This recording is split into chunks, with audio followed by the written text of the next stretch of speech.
This tiny caterpillar has Berlin on edge. Its toxic hairs can cause painful and itchy skin reactions and breathing problems. And thanks to sunny and dry weather this year, it's spreading especially widely all over the German capital.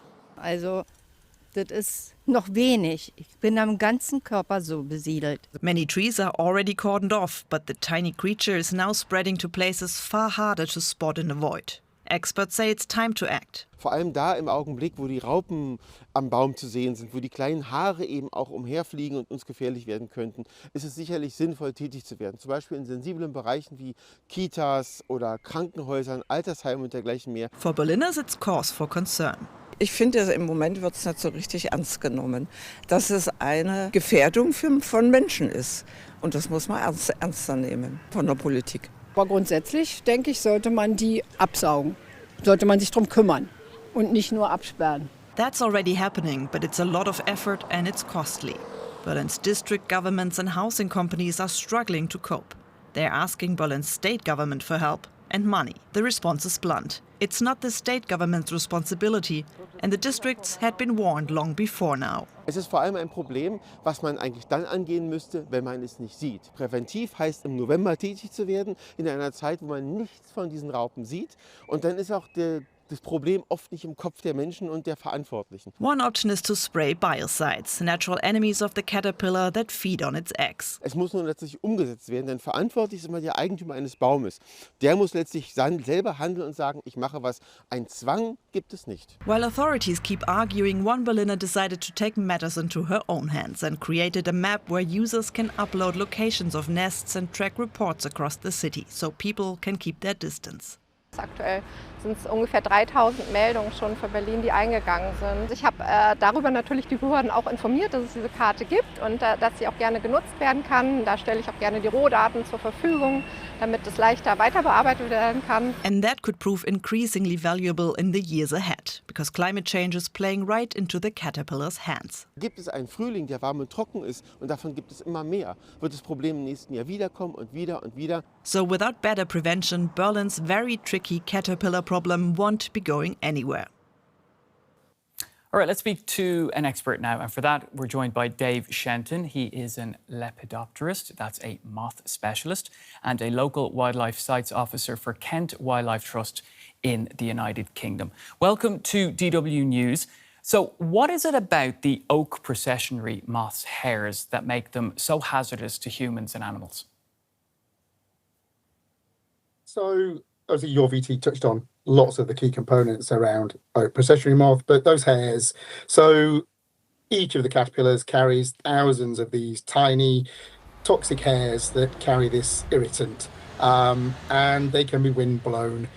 So the problem is not only from direct contact from people, pets, animals, livestock, but they can also be transported on the wind. And as was touched on in your VT, they can cause significant skin irritations, they can cause respiratory problems, and in very rare circumstances, they can lead to sort of severe allergic reactions. But it's important to note that for most people, exposure is not life-threatening at all, but it can still be highly unpleasant. All right, tell us, how unusual is it for a moth species to pose this level of public health risk? Yeah, so processionary moth is relatively unusual in this respect because it has both significant environmental effects and significant public health effects as well.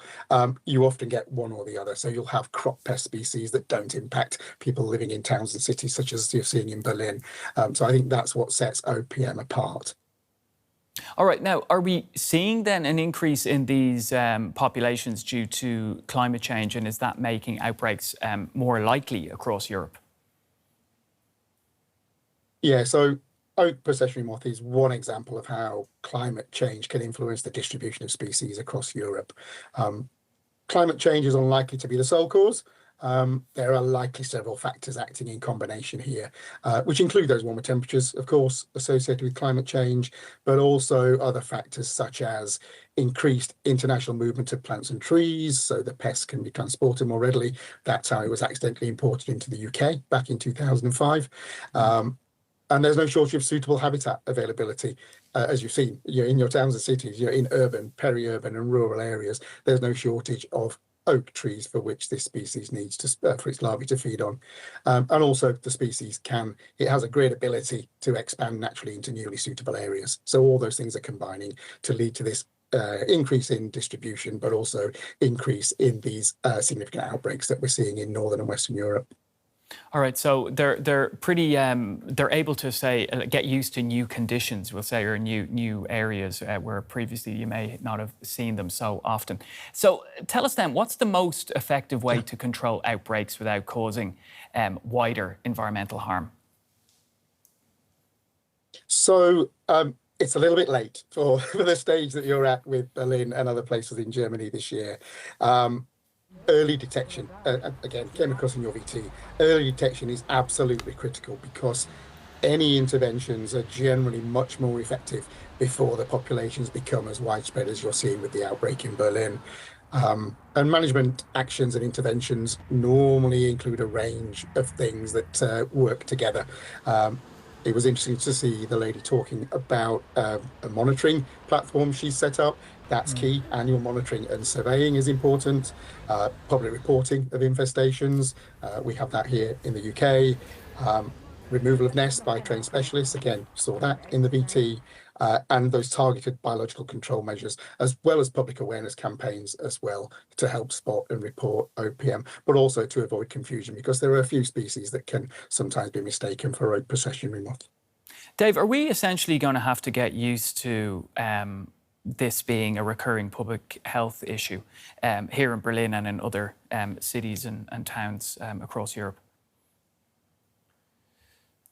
So I think if that sort of array of management activities can be put in place where you've got that greater sort of early detection, then I think it becomes much more manageable. Modern management, modern adaptive management needs to aim to balance that public health protection with biodiversity conservation as well. Right. So we may not see them as the outbreaks as bad if those various measures can be put into place. It's no one measure will be the silver bullet. You need a combination of them. All right, well, I'll be keeping an eye out for them next time I'm out and about at the lakes and the many parks here in Berlin. Thanks for that, Dave. Dave Shenton, a lepidopterist, that's a moth expert, and local wildlife sites officer for Kent Wildlife Trust. Thanks so much.